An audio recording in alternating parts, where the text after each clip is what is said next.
berbekal diri. Wa tazawwadu fa inna khairaz zadi taqwa, berbekallah kalian, sebaik-baik bekal itu adalah taqwa. Wattaquni ya ulil albab, bertakwalah kepadaku wahai orang-orang yang berakal. Selawat beriring salam sama-sama kita sanjung sajikan keharibaan Nabi besar Muhammad sallallahu alaihi wasallam. Nabi sebagai qudwatan hasanah. Laqad kana lakum fi Rasulillahi uswatun hasanah. Contoh teladan dalam kehidupan kita, baik kehidupan individual maupun kehidupan sosial. Walau kita tidak berjumpa dalam dunia, semoga dapat bersua di hari Yaumil Mahsyar kelak nanti dengan syafaatul kubranya. Hadirin jemaah yang dirahmati Allah, pada kesempatan yang mulia ini kita akan membacakan sedikit kisah tentang seorang yang sangat paham tentang Al-Quranul Karim, sehingga beliau mengatakan tentang kelebihan yang Allah berikan kepadanya. Kata beliau, wallahi alladzi la ilaha illa ghairuh, demi Allah yang tiada Tuhan melainkan Dia, ma unzilat suratun min kitabillahi illa ana a'lamu aina nuzilat, tidaklah ada satu surat dari kitab Allah yang diturunkan kecuali saya adalah orang yang paling tahu di mana surah itu diturunkan. Wala unzilat min kitabillahi illa ana a'lamu fima unzilat, tidak pula turun satu surah, satu ayat dari kitab Allah kecuali saya lebih tahu peristiwa apa ayat itu diturunkan. Walau a'lamu ahadan a'lamu minni bi kitabillahi tablughuhu al-ibilu la ataitu, andai kata saya tahu ada orang yang lebih tahu tentang kitab Allah, ada orang lebih paham tentang kitab Allah, dan untuk ke orang itu dapat digapai dengan menunggang onta, sungguh akan aku mendatanginya. Jadi jemaah yang dirahmati Allah, siapa sosok yang paham tentang kitab Allah ini? Siapa sosok yang sangat senang mempelajari kitab Allah ini? Itulah yang bernama Abdullah bin Mas'ud, hamba Allah yang dimuliakan oleh Allah Subhanahu wa taala. Kelebihan Abdullah bin Mas'ud jemaah yang dirahmati Allah, beliau adalah orang yang bersama baginda sallallahu alaihi wasallam. Beliau lazaman nabiyya, mulazamah dengan Nabi sallallahu alaihi wasallam. Kemudian beliau dikenal sahibuna alaih, orang yang senantiasa memakai sendalnya ketika beliau bangun, ketika beliau berjalan, karena memakai sandal itu salah satu sunnah yang dianjurkan. Wa sahibu tahurih, orang yang menjaga taharahnya, orang yang menjaga kesuciannya, orang yang senantiasa dalam keadaan berwudu. Ini juga dianggap satu kelebihan jemaah dirahmati Allah, karena tidak semua orang mampu menjaga wudunya. Apabila kita sudah berhadas, walau kita tidak salat, tetapi mampukah kita untuk berwudu kembali, untuk mudawamah ala taharah, senantiasa dalam keadaan bersuci. Jadi hatta Nabi sallallahu alaihi wasallam mengatakan, la yudawimul wudu illa mu'minun, tidaklah orang yang senantiasa senang berwudu kecuali karena keberimanannya. Salah satu orang yang keberimanannya kuat senantiasa dalam keadaan berwudu. Nah, inilah contohnya Abdullah bin Mas'ud. Wa sahibu siwakih, orang yang senang bersiwak, orang yang senang membersihkan giginya. Sehingga kalau dalam kitab fikih itu katakan bahwa paling kurang orang bersiwak pada 5 keadaan. Ketika dia bangun dari tidurnya, Sunnah bersiwak. Ketika orang hendak melaksanakan ibadah salat, sunnah bersiwak. Sehingga ada sebuah riwayat, orang yang salat dengan siwaknya itu Allah berikan ganjaran 70 kali salat tanpa bersiwak. Artinya kalau kita bersiwak ketika salat, itu salat kita dilipat berapa? 70 kali. Andai kata subuh ini kita bersiwak dalam salat kita, sama dengan pahalanya adalah 70 kali kita salat subuh. Fadilahnya. Kemudian yang berikutnya, ketika kita hendak membaca Al-Quran, orang yang baca Al-Quran dia sedang berbicara dengan Allah, sunnah dia bersiwak. Sunnah dia bersiwak. Sehingga jemaah rahmatullah, begitu pahala siwak itu. Nabi SAW bersabda, laula an ashqa ala ummati la amartuhum bisiwaki 'inda kulli shalah. Andai kata tidak berat, Nabi tidak mau kalau itu berat. Andai kata tidak berat bagi umatku, sungguh aku perintahkan mereka untuk bersiwak setiap kali melaksanakan sholat. Andai kata kita tidak merasa berat dan mudah kita amalkan, maka la amartuhum, sungguh aku perintahkan mereka untuk bersiwak inda kulli shalah, setiap kali mereka melaksanakan sholat. Kemudian jemaah yang dirahmati Allah, sunnah lagi bersiwak ketika tulus sumt, lamanya berdiam, lamanya kita tidak berbicara, lamanya kita tidak makan, maka dalam interval waktu itu sunnah kita bersiwak, karena kemungkinan akan menghadirkan bau yang tidak nyaman. Sunnah lagi bersiwak ketika kita hendak menghadiri kepada atau hendak bertemu dengan seseorang, maka itu juga disunnahkan untuk bersiwak. Sunnah juga bersiwak ketika kita makan makanan, apalagi makanan yang berbau, bawang dan sebagainya, sunnah untuk bersiwak. Jadi jamaah dirahmati Allah, orang yang senang untuk bersiwak itu dapat pahalanya untuk ibadah, dapat muamalahnya dalam pergaulan. Hamba Allah yang dimuliakan oleh Allah Subhanahu wa taala, inilah contoh Abdullah bin Mas'ud. Abdullah bin Mas'ud disebut dengan sahibu siwak, orang yang senang untuk bersiwak. Jemaah dirahmati Allah Subhanahu wa taala, kelebihan yang lain beliau adalah haddatsa 'anil Nabi sallallahu alaihi wasallam bil katsir.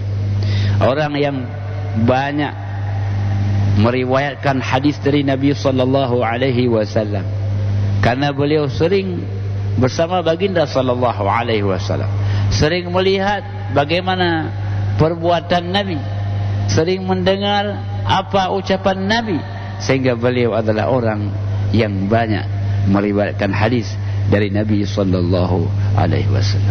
Karena jemaah rahmati Allah, ketika kita mendengar sebuah hadis, seakan-akan kita sedang mendengar Nabi sedang berbicara. Walau beliau sudah tiada, tapi perasaan kita Nabi sedang berbicara di hadapan kita.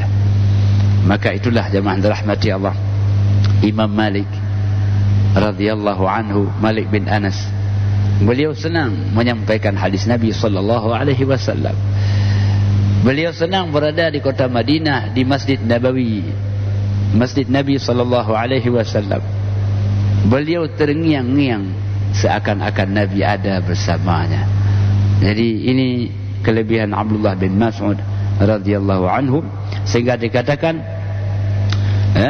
kata beliau, wallahi, demi Allah, laqad akhadtu min fi Rasulillah sallallahu alaihi wasallam bid'an wa sab'ina suratan. Saya ini, kata beliau, saya ini langsung mengambil dari mulut Nabi sallallahu alaihi wasallam, mendengar langsung dari mulut Nabi sallallahu alaihi wasallam itu sebanyak 70 surah lebih. Nabi membacanya, beliau melihat bibir Nabi, beliau melihat wajah Nabi. Itu kelebihan Abdullah bin Mas'ud, mendengar Al-Quran langsung dari mulut Nabi sallallahu alaihi wasallam. Jadi jemaah dirahmatillah, fadilah musahabah, fadilah bermusahabah dengan Nabi sallallahu alaihi wasallam. Hamba Allah yang dimuliakan oleh Allah Subhanahu wa taala. Jadi wallahi laqad alima ashabun Nabi sallallahu alaihi wasallam anni min a'lamahum bi kitabillahi wa ma ana bi khairihim. Kata beliau, demi Allah, sungguh para sahabat Nabi tahu,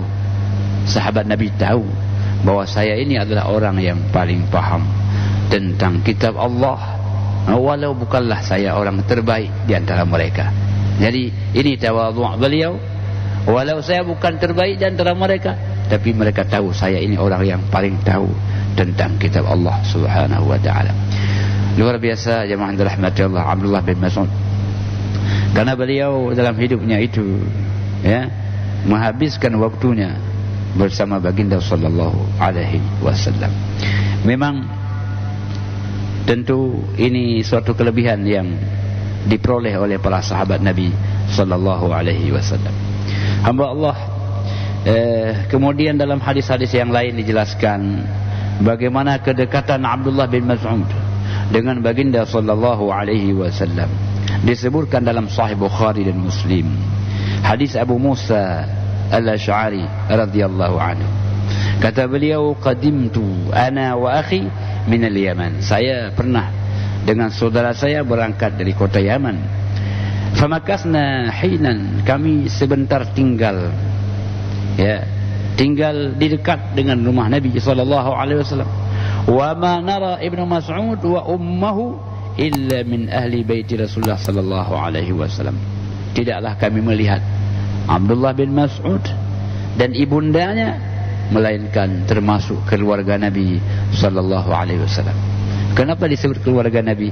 Min kasrati dukhulihim wa luzumihim lahu, karena sangat sering beliau berdua, ibunda dan Abdullah bin Mas'ud, masuk keluar dari rumah Nabi sallallahu alaihi wasallam, duduk bersama Nabi sallallahu alaihi wasallam. Maka beliau katakan ini adalah keluarga baginda sallallahu alaihi wasallam. Jadi jemaah dirahmati Allah, sebuah kelebihan Abdullah bin Mas'ud, hamba Allah yang dimuliakan oleh Allah Subhanahu wa taala. Maka oleh karena itu, orang yang bersama Nabi akan dapat mengikuti jejak akhlak perilaku baginda sallallahu alaihi wasallam. Sehingga dalam riwayat yang lain dalam Sahih Bukhari juga dikatakan, jadi kata Abdurrahman bin Yazid radhiyallahu anhu, sa'alna Huzaifah an rajulin qaribas samti wal hadi min an-nabi sallallahu alaihi wasallam. Kami pernah bertanya kepada Huzaifah, siapa orang yang perilakunya, yang gerak-geriknya itu sangat dekat dengan Nabi sallallahu alaihi wasallam. Orang ingin bertanya, siapa orang yang bila dia bicara, bila dia duduk, bila dia berjalan itu mirip-mirip dengan Nabi sallallahu alaihi wasallam. Siapa orangnya sehingga kami bisa mengambil pelajaran daripadanya. Ya, begitu ya. Jadi kemudian qala Huzaifah mengatakan, ma a'rifu ahadan aqraba samtan wa hadiyan wa dhallan. Saya belum tahu ada orang yang perilakunya, bimbingannya, gerak-geriknya yang paling dekat dengan Nabi sallallahu alaihi wasallam min ibni ummi abid. Min ibni ummi abid. Jadi artinya adalah Abdullah bin Mas'ud. Tidak ada orang yang lebih dekat gerak-gerik perilakunya dekat dengan Nabi kecuali beliau. Artinya bahwa kalau kita dekat dengan Abdullah bin Mas'ud, seakan-akan dekat dengan Nabi sallallahu alaihi wasallam. Jadi begitulah jemaah rahmati Allah. Karena Nabi sallallahu alaihi wasallam ketika beliau memberikan sesuatu, beliau mencontohkan dahulu dalam amal perbuatannya. Kalau beliau mengajak untuk salat tahajud, beliaulah orang yang paling kuat dalam melaksanakan tahajud itu. Kalau beliau mengajar untuk membaca Al-Quran, beliaulah orang yang dikatakan khuluquhul Quran, akhlaknya itu adalah Al-Quran. Jadi ini jamaah dirahmati Allah yang membuat Nabi menjadi sosok yang terpikat. Dimanapun orang berada, belumlah cerah hari itu sebelum melihat wajah baginda sallallahu alaihi wasallam. Jadi ini kelebihan yang diperoleh oleh Abdullah bin Mas'ud, hamba Allah yang dimuliakan oleh Allah Subhanahu wa taala. Jadi betapa Abdullah bin Mas'ud memperoleh satu kelebihan yang diberikan oleh Allah Subhanahu wa taala. Kemudian ada sebuah riwayat yang lain, riwayat yang mengatakan bahawa orang yang paling bagus diambil Qur'annya, bacaannya, siapa orang itu? Disebutkan dalam Sahih Bukhari dan Muslim dari hadis Abdullah bin Amr bin As radhiyallahu anhu anna an-nabiy sallallahu alaihi wasallam qala, Nabi bersabda, khudhul Qur'ana min arba'ah, ambillah Al-Quran dari 4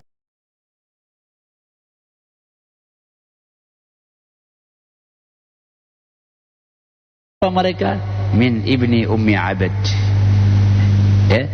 min ibni ummi abad, Abdullah bin Mas'ud.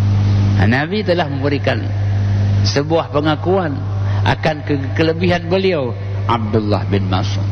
Wa Muaz bin Jabal, Muaz bin Jabal, orang yang ahli pemahaman agamanya tentang fikihnya. Wa Ubay bin Ka'ab, Ubay bin Ka'ab, orang yang indah suaranya, bagus bacaannya, yang Allah pernah menyampaikan salam untuknya. Yang mana Nabi mengatakan Allah menyampaikan salam untuk, Allah menyampaikan salam untuk. Ubay ingin menguatkan, menyebutkan namaku. Apakah Allah menyebut namaku? Iya. Jadi karena menyebut nama langsung, Ubay bin Ka'ab menangis, menangis kebahagiaan, menangis kegembiraan. Karena yang menyebutnya adalah sang Khaliq, menyebut seorang makhluk, meneteskan air mata kebahagiaan akan hal itu. Ambillah Al-Quran dari Ubay bin Ka'ab. Sehingga pada suatu hari Nabi pula pernah mengatakan, ya Ubay, iqra' alayya Al-Quran. Wahai Ubay, bacalah kepada saya Al-Quran. Maka Ubay mengatakan, wa kaifa aqra' ya Rasul wa alayka unzal. Bagaimana mungkin saya membaca kepada engkau ya Rasul, Al-Quran diturunkan kepada engkau? Malu saya membacanya, tidak berani saya bacanya ya Rasul. Nabi mengatakan, bacalah, saya ingin mendengarkan orang lain yang membacanya. Keindahan, kenikmatan ketika kita membaca. Ada juga kenikmatan ketika mendengar. Ada kenikmatan membaca, ada kenikmatan mendengar. Kenikmatan yang barangkali kita bisa menikmatinya, karena ada nikmat yang tidak semua orang bisa menikmati. Nabi hendak menikmati bacaannya dan menikmati bacaan orang lain yang membacanya. Jemaah dirahmati Allah, ambillah Al-Quran dari Ubay bin Ka'ab. Ambillah Al-Quran dari Wasalim, Salim maula Abi Huzaifah, Salim maula budak daripada Abu Huzaifah. 4 orang ini direkomendasikan oleh Nabi SAW mengambil Al-Quran bacaannya. Salah satunya adalah Abdullah bin Mas'ud. Jadi jemaah dirahmati Allah Subhanahu wa taala, kelebihan yang Allah berikan. Jadi inilah jemaah dirahmati Allah yang kelebihan ini. Wa fi dzalika falyatanafasil mutanafisun. Yang kita boleh berlomba-lomba, berlomba-lomba untuk mendapatkan kelebihan itu dalam ibadah kepada Allah, peningkatan spiritualitas kita. Karena itu adalah nilai dan hakikat kebahagiaan. Kebahagiaan kita bukan hanya aspek materi, tapi lebih dari itulah aspek non materi, aspek spiritualitas. Jadi oleh karena itu jemaah dirahmati Allah, mereka-mereka ini mereka yang mendapatkan kebahagiaan batiniah melebihi daripada kebahagiaan zahiriah.